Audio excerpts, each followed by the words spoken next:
Well, we saw one of them get diffed. Maybe time for the other two as well. What's up, guys? That guy with a pencil here. Fun fact, I do been to have it on me and keep it on me at all times. Here's another fun fact. We're in an interesting spot. With Chainsaw Man being on break last week, I just sat down and thought about like the current state of where we are in the manga. And like, it feels weird to say it, but I guess we're in Endgame now, right? Right? Like, supposedly just a month from now, according to I was about to say Big Daddy D, but really Big Mama D themselves, their powers are just gonna activate. It's like, presumably, we only got maybe, like, but I doubt it, like, what greater threat in this universe is there than literally the Big D itself? So, like, do we only have maybe 10, 15 chapters left? Is Chainsaw Man about to end? Like, I'm not saying it's impossible to continue the story after Big D, but it kind of is. Like, I'm not sure what other threats you would have.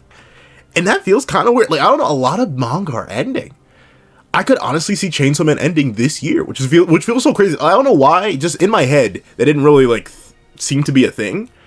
But as I was thinking about it, it just seems like we may be reaching, if not already be in Endgame. Especially considering a lot of open threads from part 1 are kind of either being completely overridden or wiped out of the narrative, like Naruto, or being entirely wrapped up, or kind of just not necessary. I'm thinking of, like, any sort of Reize reintroduction, because, you know, technically she should be around.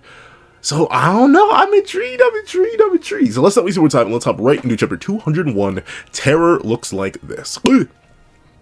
So just based on the school uniform here, I'm assuming this is Famine, the real Famine, as he picks up a rock, launches it at some guy's head. Once again, I mean, I guess that's the unfortunate thing, right? Even in the middle of terror and horror and absolute fear and devastation, in this universe, and this, like, in any universe, I guess you do just gotta keep living. Like, it's crazy to see people just randomly walking around with backpacks on, suitcases and stuff like that, bags, and just being like, yeah, you know, the world may be ending around us. There are a bunch of evil, disgusting, crazy creatures here attempting to slaughter us all and take all our lives, but that electricity bill ain't gonna pay itself. Like, the fact that it's out and about is still so crazy. But, yeah, I guess you gotta do what you gotta do. Like, and, like, and to be fair, in this universe in particular, D's appearing, harassing, and slaughtering en masse, it's not, like, new. It's not something unexpected. It's just the norm. Maybe it would be a bit more chaotic if it was more like our universe, but, like, even before the start of part 1, there's a reason the Public Safety Commission existed as it did, because these attacking and slaughtering humans en masse was kind of just like a thing that happened. But let's see. Oh! Hey! What's the big idea? Terror? I mean, like, this is what the chapter's called. Terror Looks Like This. Like, I mean, would that even, like, instill terror, or would it just instill annoyance? Like, I don't know. I wouldn't like getting hit by a rock. That would hurt. But, like, I'm not sure how horrified I am. Let's see. Hey! What's the big idea? Are you afraid of me? Now this is gonna sound wild. This is gonna sound absolutely wild. I need y'all to hear me out. But I'm gonna say something. And I need y'all to hear me and think about the context of what I'm saying before y'all go, "That's what?" But she was given the order to instill terror and fear in humankind. So I ain't gonna lie to you, Gangaroony. You should just give somebody the zuck. And once you give somebody the super zuck and they literally go lifeless, I think that will instill fear and terror. Like, I mean, like, hitting people with rocks isn't fun. Like, it's not pleasant. Like, don't get me wrong. But terror? No. Annoyance? Yeah. And like, notably, I wouldn't say anger and terror are the same thing. Anger typically makes you more active and, like, less hesitant. Terror makes you more hesitant and makes it harder for you to act. With some exceptions. Sometimes terror makes you even more active than you were before. Like, running. But, like, family, there are more efficient ways to do this. But at the same time, I guess she just doesn't know. Like, especially considering it's shown that all the incarnations, specifically the Horsemen at least, they don't seem to, well, not even, it just seems like all incarnations, they don't really seem to remember much, if any, of their lives, like, before that. Like, so they have no frame of reference for literally anything previously. So maybe she just doesn't have any experience with humans. So she's like, hitting them with rocks should make them scared. Not giving them the super zuck. Oh, and thank you for the person who reminded me. Yeah, I completely forgot. At the end of the Falling D arc, we literally see D turn into a doll.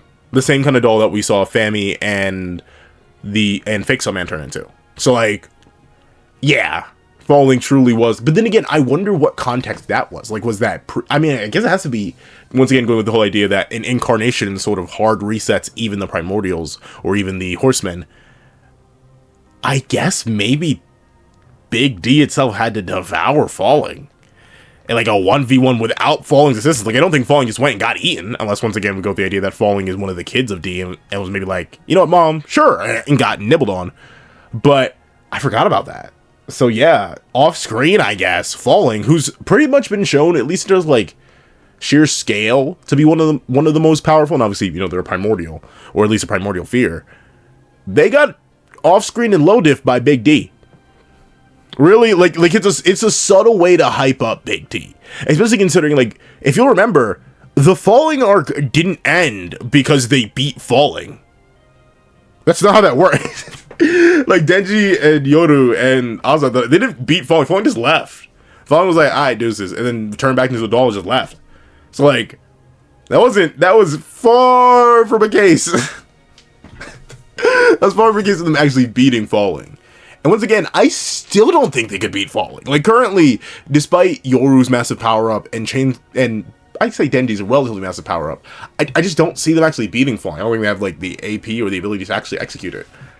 And they still gotta beat Big D somehow? I don't know. So that's why I still think, ultimately, Big D's order to cause terror and fear in humanity is to still bump up the fear of war, the fear of conflict, and, once again, specifically with Fixo Man, the fear of Chainsaw Man. To hopefully make them even stronger, considering the original plan so far just haven't really been working. Ultimately, while, once again, I mentioned Yoru / Asa and Denji have all gotten stronger, it's still not to the apex of their abilities. We'll see. Dude, she's nuts. Should we call the Vigilante Corps? Nah, that's not necessary. See, like, this is the thing. Everyone's so nice, too. Everyone's so nice. Like, and, you know, then again, at least for me, I'm a person who always avoids conflict, or at least I always attempt to. Like, if conflict approaches and I can't escape it, then yeah, I'm gonna have to face conflict. But like 9 out of 10 times, I'll be like, oh, conflict? Deuce, and I'll immediately dip out. So I don't even blame this guy. Like, ow, I got hit by a rock. Oh, that kind of sucks. There's like, I'd walk away before, like, bothering to press God. Like, because I don't know. I always feel like if it will take multiple steps of effort, and I don't want to take those multiple steps of effort, it's always better to just walk away from a situation. It is almost, and that, I know that sounds so lazy to me, or lazy of me, and it is true, it is pretty lazy to me, but like, that's kind of how I've approached life. We're like, I have the energy to put in the effort, but I'm just not willing to. Deuces. And conflict is a big one for me. Ugh, dude, no, that's not necessary. Oh! Another rock. Just give him the zuck. Let's see. Huh? It hurts, right? You're terrified as you can be now, right? That's my mission.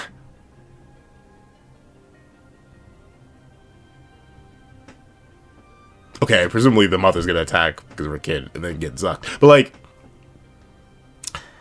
Death, do you not know your own? Well, then again, maybe she doesn't. But like, you knew her enough to take her name. Then again, Famine. Not too crazy of a drastical leap or a logical leap. But, like, you couldn't have given more specific directions. You couldn't have been like, use your powers to instill terror and fear. No, you were just like, go instill terror. Like, and I don't know. Once again, maybe it's kind of a mercy. It is really hard to tell. Like, notably, Death themselves, or at least, as they mentioned, this current incarnation of themselves, doesn't actually want the destruction of humanity. Like, not at all. So, maybe this is still technically kind of a mercy. It's why I assume ultimately Fixo Man didn't even beeline for any innocent civilians. It went straight for the real Chainsaw Man.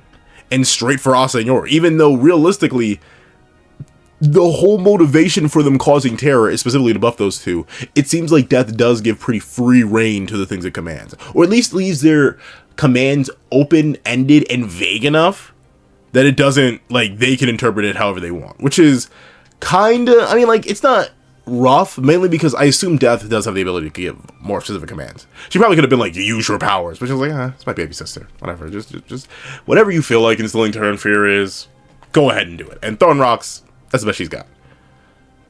To terrorize and save you guys.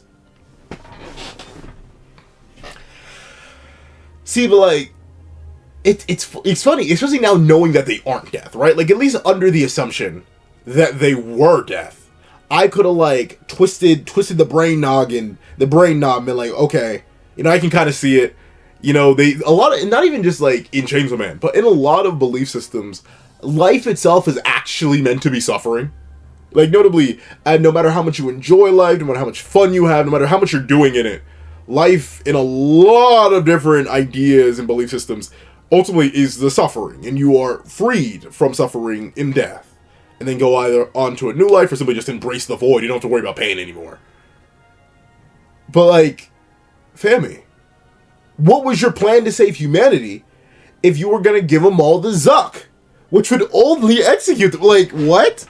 Well, like, I don't get what in Fammy's mind saving is. And that's the main thing. Like, I can't fully wrap my head around. Like, what is saving in your mind then? Because ultimately, giving them the Zuck won't save them. They'll just like take their life. But you don't want all of humanity to be destroyed. It's like, what? Is it only a select few people who get the Zuck?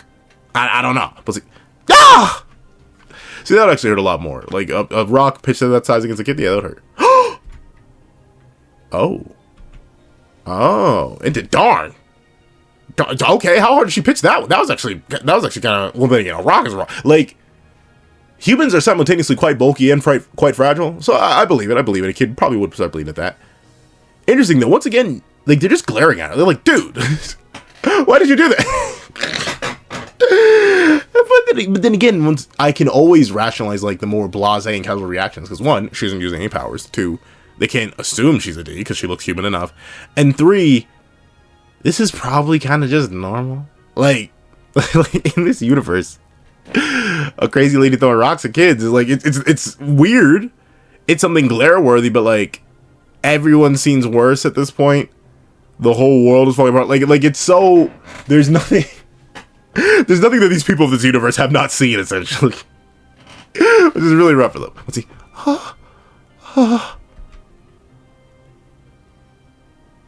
Okay. Shoot, we're gonna see. But yeah, that's the thing. What I mentioned earlier. You silly goose. That's anger, not terror. Hey, that's true.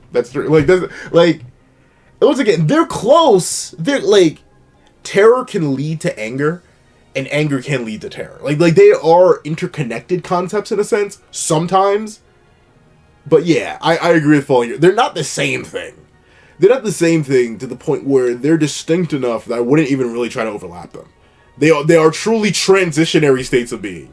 Sometimes you're so angry that you're so angry, but then you try to execute that anger, and then fear overtakes you when you realize what you're trying to execute your anger against. Or sometimes you're so angry, or no, you're so fearful that your body's fight or flight response kicks in, and your response is fight, which leads to anger, endorphins pumping, and then you will charge. So like, yeah, close but no cigar. Let's see. Call the vigilante court. It's too late.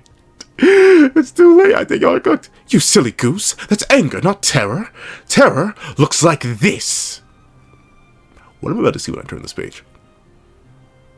Fujimoto, what am I about to see? This is one of the lucky instances where I knew Chainsaw Man's dropping today. Let me not at all be on social media, so I have no idea what's going to happen.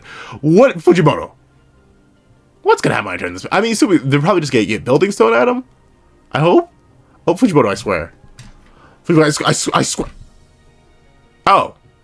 I guess we'll never figure out what terror looks like then, I guess. Or we'll see it soon, probably. The chapter's only called Terror Looks Like This. Let's see. Fake Saw Man versus Real Chainsaw Man. And you know what? I actually do like Fake Saw Man being more, it's gonna sound weird, more like lore accurate in a sense. Like, I don't know, just the way that he looks is still like, it's still off-brand, of course, but it's very similar to Pochita. He looks so close to the original that even looking at Denji in comparison to Pochita, at least build-wise, it is kind of funny. Because, if anything, he looks more like the real Pochita, the real Chainsaw Man, than Denji does. Denji truly is just a Chainsaw Man because he's a hybrid, but that's it. He doesn't really go as far beyond as Pochita with the infused bone, the multi-layered head. Like, there is a lot of stuff that Denji, for all intents and purposes, as Chainsaw Man, relatively speaking, is lacking in comparison to even Fake Saw Man. Which is funny, right? Because when you think about it, I mean, it could be based because the Justice D is inside them, and maybe the Justice D saw what Prime Pochita looked like. But if anything, you would think Fake Man would take a more similar appearance to Denji's Chainsaw Man, because that's the one that has the most exposure, right? Like, think about it. Real Chainsaw Man, aka Pochita, shows up for maybe 10 minutes? 10 minutes in universe? Like, however long you think the Makima fight is. Actually, no. It is actually a little bit long. He goes and bothers Kobeni. It's like an hour at most in universe. The infinitely more iconic look for Chainsaw Man is Denji's look for him. But still, Fake Man ended up replicating the entirety, or not the entirety, but a fat chunk of real Pochita to a pretty impressive point. Let's see. Huh? A mistake. What is this? Whoa! What the? Oh, is someone landing? Is this supposed to be falling? Are those heads? Let's see. Oh, interesting. What was that? Okay, just throwing people like, I mean, like, I guess maybe this is Falling's doing. I'm guessing. Let's see. Oh! This is no. Oh wait, I literally mentioned earlier.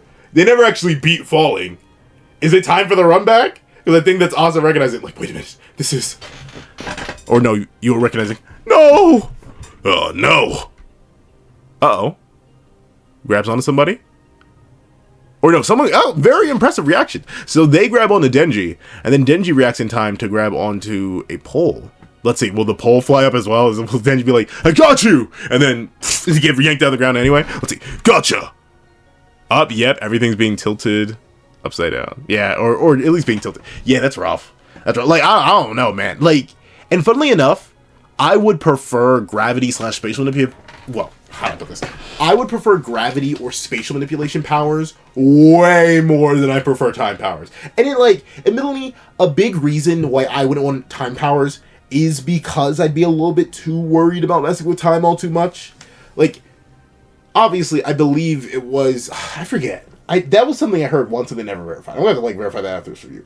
But I heard somehow, somewhere, some computer actually did confirm multiverse theory is real. Like, I'm not sure if it was, like, string theory multiverse theory, or just, like, a general multiverse theory. That, like, there are other universes either directly parallel to our own or drastically different. I didn't forget what the full context for that statement was. But, with it being the case, I don't like the idea of messing with time, bro. Like, I'd be so scared. Because if it's multiverse theory that create another universe, timeline, whatever, fine, I do that all the time anyway. But if it's Unity timeline theory, I don't want to mess up, like, either any future version of me, especially not any past version of me, and I wouldn't want to go back any further. Like that's the thing. There's nothing, unless I go, like, pre-Age of Human stuff, there's no reason I really want to time travel. Meanwhile, space manipulation is always useful. Like, there's never not a scenario where you want to be a space manipulator. And honestly, you can even low-key manipulate time depending on how you decide to manipulate gravity. And we know that's what Falling specifically has control over. Gravity, the forces of attraction and repulsion, stuff like that. So I'm interested to see how this round 2 battle goes between them. Let's see. Oh no. Did you save her because... Wait. It's been a little bit. It's been 2 weeks. Hold on. Did you save her because she's a woman? A little white knight of you. A little bit, I'm not sure if pencil can say this word. Let's see. Uh-oh. Ooh, I like how he drags the chainsaw against the ground. I like the detail. Notably, I always wonder, especially considering their chainsaws are, like, fleshy, can they feel things in that? Like, would it be essentially like us dragging our nails against the ground, but obviously, you know, much sharper and much thicker? Let's see. Hey, Yoru, help me! Denji, when are you gonna learn your lesson with toxic women, bro? Like, don't get me like. But you know what? I'll admit, you could call me a weirdo. You could call me a strange guy. I never really got the attraction to toxic women. Like, don't get me wrong. I get it. If they're not even just toxic women, toxic people in general. If they bad, they bad. If you physically attracted to somebody, but they happen to have a terrible personality, okay, fine. I get that. But I've never gotten putting my faith in or trusting someone who I know to be a bad person. Like that doesn't like, I may know them, I may interact with them, and who knows? Sometimes the worst people you know be the most useful because they got the most connections. And in this world, it really is be connected or get disconnected. But like, I'm not trusting nobody but Denji, man. You just keep falling hook, line, and sinker. Don't fight back. Learn. Well, at the same time, I get it. Yoru is his only help here, and like, he needs the help he can get. That does make sense. But let's see. What's yours smiling about? Ooh. See, like, and I don't know. And this is always the thing I've been about, right? Like, if I ever got powers, like, say, Superman's, like, the obvious example, but Superman's super duper broken. So, like, let's just say I even got super speed. Admittedly, will I be a hero? No. Not really. Like, you're not suddenly, I'm not turned into the Flash, Wally West, Barry Allen, Quicksilver, none of that. I ain't turned into a hero. But I'm not gonna be mean, right? Like, I never got, admittedly, this is due to me not having powers, and also to how I was raised, primarily the latter. But, like, I never got, like, what was the point? And, like, notably, a big issue with slaughtering humans, at least for D's, is that lowers their power level.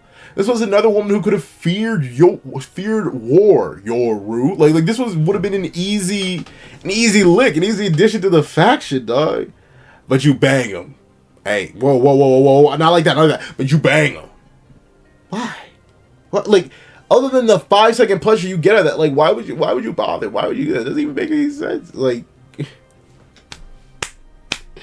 you know, I get it. Yoru's in love with the game. And ultimately, despite, and it is funny, I kind of say this about all the Horsemen, really all the books. Despite, why did I say all the books? All the D's. But like, where on earth was I going? Gosh, I had a point. Where was I going with that? Bang. It was something about, like, okay, essentially, I just don't really get Yoru be. Oh no, there it is. All the other D's do have sentience and the ability to communicate, but I guess I gotta consistently remember these things are the embodiment of the fears of concepts. They only exist to perpetuate themselves and feed their own sick, twisted pleasure. There isn't actually much cognitive thought going up there. And while Yoru definitely has become a much more developed character, and a character who I've come to appreciate more and more as time passes, rather than less and less. That doesn't change the fact that she's just a bad person. And, like, that's never gonna change, because it'd be antithetical to her nature to be. Right? Like, that's the main thing. For someone like Naruto, or the concept of control in general, control is kind of vague. It's why in the poll 2 weeks ago, in comparison to everybody else, the one horseman that got super duper low votes in terms of which one you want to remove was control. Because control, unlike something like famine, unlike something like war, unlike something like death, it can be, like, reasoned with. You can raise it in a specific way, and it'll begin to act under a certain philosophy. We saw that with Naruto. Of course, she had her instincts still, but, like, not to the point where I don't think Naruto caught a single body. Like, not a single one. Because control is that loose and vague and can be applicable in different senses.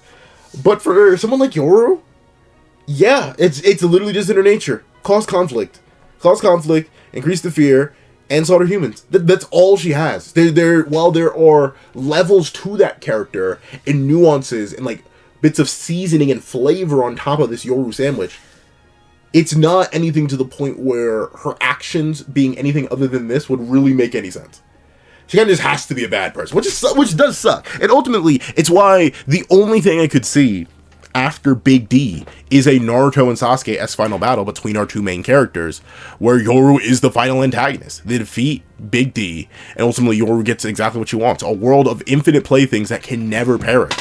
That she can just keep messing with and fighting with forever. So that's, like, the only other twist final antagonist I could see that could extend the series a bit longer, but still, I'm not sure what would you want to. Let's see.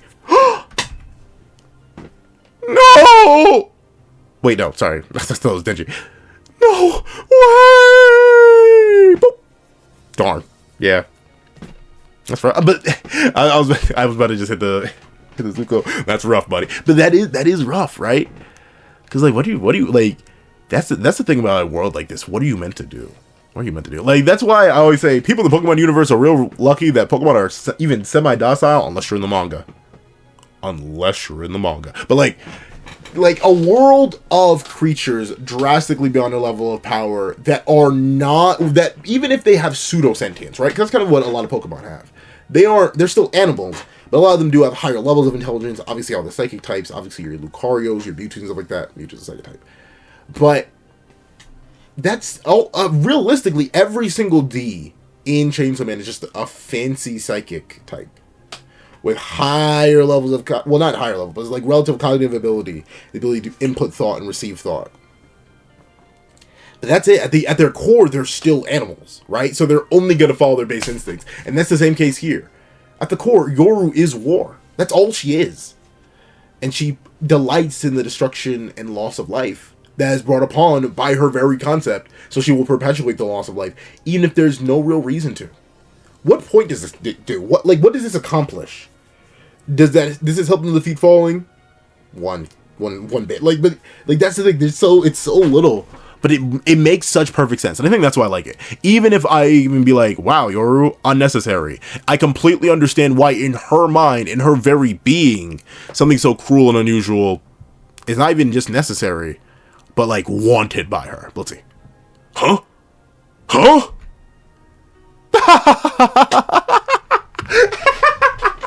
She screamed, no way. Yeah, I guess it would be funny to her. Like in particular, that's the thing that's rough, man. Like you can't reason with something like that. Like it would literally be impossible. It'd be impossible. I'm convinced you could convince some other creatures to act one way or another. Anything that's named after, or that's a fear of something divine, that's or not divine, but a fear of something that's not so innately tied to death, destruction, and violence. In fact, that's the thing. I'm assuming once again, I mentioned it before, but I'm assuming the only reason Yoru was so bent on defeating her sister is mainly so she can have access to a world of truly endless war. I bet she wishes that woman would scream no way on infinite loop over and over and over again as she falls again and again and again and again, never perishing. I can see why Asa said, I can fully understand why that would be a worse world. Because once again, like I mentioned earlier with Famine, when I thought she was death, and like a lot of people thought she was death, it's simply the idea that even if the end is just that, the end, dust returns to dust, at least is a release from pain. But in a world without death, there can be no release from pain. Let's see. Oh, Denji, how you feel about that? How you feel? Are you gonna laugh too?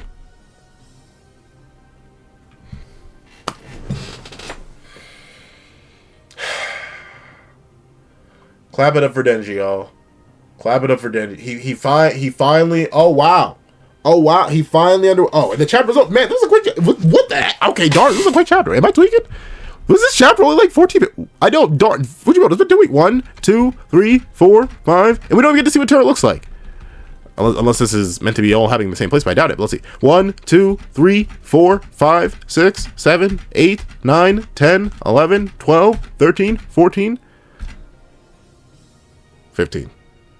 Why does it say page 14? Am I tweaking? Did I just miscount that horribly? Hold on. No, please. I'm sorry, Viz. Work with me, please. All right, hold on. 1, 2, 3, 4, 5, 6, 7, 8, 9, 10, 11, 12, 13, 14. Yeah, so it's only 14 pages. This is a relatively quick chapter. Let's see. But sorry, I said all that about Denji only to not even read his line. Let me see. You look cute, but you were a D all along. Yes, Denji. As she told you, not 5 chapters ago. No, not like Denji. Like what make? Because you were trying to save her, but then again, of course, I do like Denji's writing, right? I'd rather have a complex, morally ambiguous, moral gray character than like a simple and clean one. But like Denji, you were just celebrating alongside her as you ran through and slaughtered countless innocents. Like people could have used your help. Like Denji, come on now. Are you really shocked? Are you really shocked? Come on now. This ain't rocket science, gang. I'm the only woman you need, aren't I? But like, are you like that? Is I guess because they're all sisters and they acknowledge each other as sisters, so I guess they are all women. But like, I guess technically. But let's see. And Fake Man is just standing by like, did he not know that? Did he not know that? Fake Man just like me like, Denji. I don't know why he does that. But Denji, this is not news, buddy. We've been knew this. But okay, alright. Hey, hold on. Almost tore that. Let's see. A W chapter. I like it. I like it. I like it. Once again, we're getting to see a bit of Fami's struggle with incorporating fear and terror. I think, once again, a little bit of indirect characterization for the Big D herself, showing that she does, in a way, show her own, like, twisted mercy upon those who she controls. Like, she could have easily given a much more direct command for Fami to use her powers and stuff like that, but she doesn't. And she's allowing her to still at least be herself with this whole idea of saving alongside terrorization. We get to see the difference between terror and fear, and also the team up, ironically enough, between Falling and Fami, which is hilarious because, well, then again, I guess Falling is a primordial, so like who technically is higher in the hierarchy between these two? I actually don't know that. Who would be higher? Horseman or primordial? I feel like a primordial would be higher because at least like Darkness had a massive advantage over Makima, who's another horseman.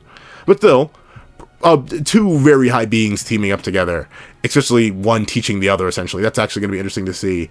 And it is interesting because realistically, Fake Summon doesn't do a single thing this chapter. In fact, he doesn't speak a single word, I don't think.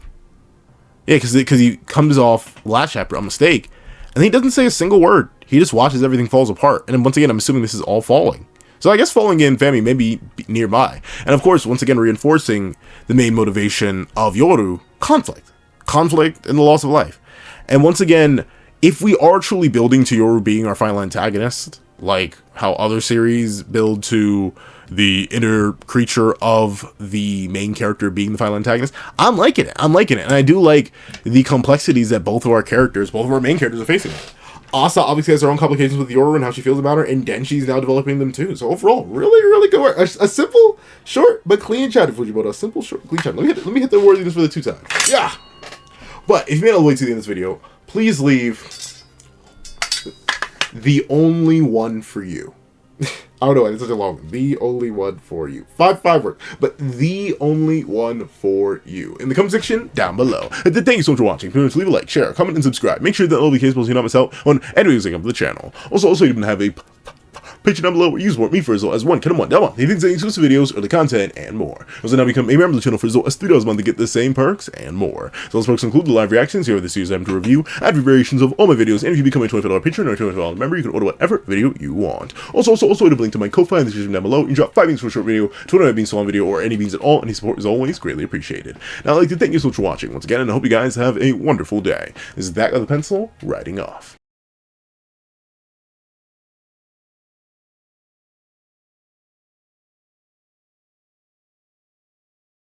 I'd like to give a thank you to our sketch tier members: Eternal Flame, Red Wolf 4765, Astro, Super Flame Zero, Glacier XZ, Zara, Brandon Payne, J2MA, Gyomi, Yuki Ally, Buddha Uda, Azo 2404, Planet Crone, G Prosper, Nevis 97, and Ollie. I'd like to give a big old thank you to our line art tier patrons: Sean, Nirvana Igneal, Midnight Lord 21, Kevin Encarnacion, and A+A. And I'd like to give a big old thank you to our Ink tier members: Fine, Austin Wimberly, Euchia, Carlo Alaimo, and Grim. And then I'd like to give a big old hefty thank you to our digital art tier members: J Warrior and AZ Void. And then I'd like to give a big old thank you to our colored art tier patrons: Wakimunos and Wakimunos. And then I'd finally like to give a giga super duper kidney sacrificing thank you to our ultimate, that guy with a heart on the horizon, Calvin Elder.